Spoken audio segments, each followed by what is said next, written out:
नमस्कार, आप देख रहे हैं इंडिया टीवी। आपके साथ मैं हूं ज्योति मिश्रा। छठ पूजा पर दिल्ली से लेकर मुंबई तक सियासत तेज हो चुकी है। दिल्ली की केजरीवाल सरकार ने छठ पर्व पर छुट्टी की घोषणा कर दी। 10 नवंबर को दिल्ली में सार्वजनिक अवकाश भी रहेगा। दिल्ली सरकार की इस घोषणा को बीजेपी ने अपनी जीत बताया है और कहा है कि उसका दबाव काम आया। बीजेपी के दबाव की वजह से केजरीवाल सरकार को छुट्टी का ऐलान करना पड़ा।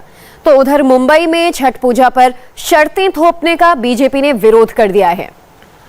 आपको बता दें, 1 महीने पहले दिल्ली सरकार ने सार्वजनिक जगहों पर छठ पूजा करने पर बैन लगा दिया था।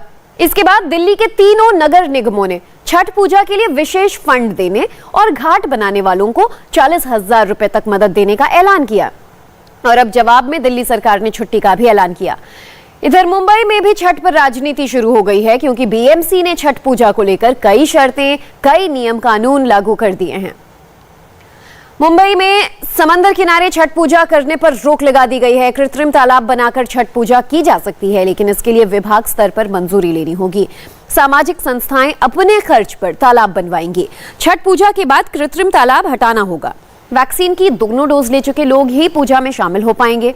खुले मैदान में क्षमता का 50% या अधिकतम 200 लोग पूजा में शामिल हो सकते हैं। आयोजन स्थल पर कोरोना गाइडलाइंस का पालन करना अनिवार्य होगा। कृत्रिम तालाब पर मेडिकल टीम की मौजूदगी जरूरी होगी और इस बात का ख्याल रखना होगा कि ध्वनि प्रदूषण ना हो। फूल माला उठाने का भी इंतजाम करना होगा। बीजेपी ने इन शर्तों पर सवाल उठाए हैं। नगर पालिका ने छठ पूजा के आयोजन के लिए एक सर्कुलर निकाला है, जिसमें कहा गया है कि उत्तर भारतीय समाज और स्वयंसेवी संस्थाएं जो छठ पूजा का आयोजन कर रही हैं, उन्होंने कृत्रिम तालाब का निर्माण अपने खर्च पर कर इस छठ पूजा का आयोजन करना है। वाह रे उद्धव जी, आपका हिंदू विरोधी चेहरा तो देश की जनता देख ही चुकी है, पर उत्तर भारतीय समाज के लिए आपके मन में कितना द्वेष और कितनी नफरत है, आज ये सर्कुलर सिद्ध करता है। देश के अन्य राज्यों में नगर पालिकाओं ने छठ पूजा के आयोजन के लिए स्वयं खर्च कर करके कृत्रिम तालाबों का निर्माण करने का निर्णय लिया है, पर आशिया की सबसे बड़ी महानगर पालिका मुंबई महानगर पालिका आज ये करने के लिए तत्परता दिखा नहीं रही है। उद्धव जी, मैं आपको एक बात स्पष्ट कर देना चाहता हूं कि 20 लाख उत्तर भारतीय मुंबई में रह रहे हैं। अगर मुंबई महानगर पालिका ने कृत्रिम तालाबों का खर्च स्वयं पर नहीं लिया तो आने वाले चुनाव में आपको इसका भुगतान करना पड़ेगा। यह मैं आपको स्पष्ट कर देना चाहता हूं। और बीजेपी के आरोपों पर शिवसेना ने जवाब दिया है। शिवसेना ने कहा है कि बीजेपी हमें हिंदुत्व का पाठ ना पढ़ाए। शिवसेना का जन्म ही हिंदुत्व के लिए हुआ है। कोरोना की वजह से छठ पर कुछ पाबंदियां लगाई गई हैं। आप सब जानते हैं कि कोरोना का दुष्परिणाम, दुष्प्रभाव किस प्रकार हमारी देश की जनता के ऊपर पड़ा है।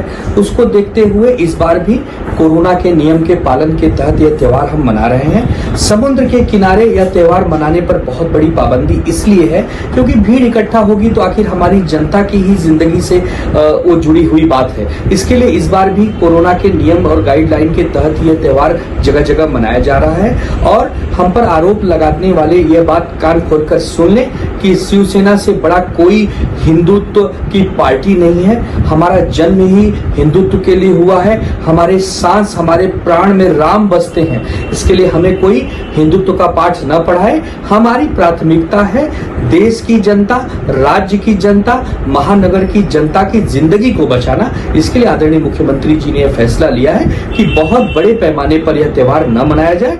इंडिया टीवी हर वक्त हर जगह डाउनलोड करने के लिए सर्च करें India TV news Google play store या ऐप स्टोर पर।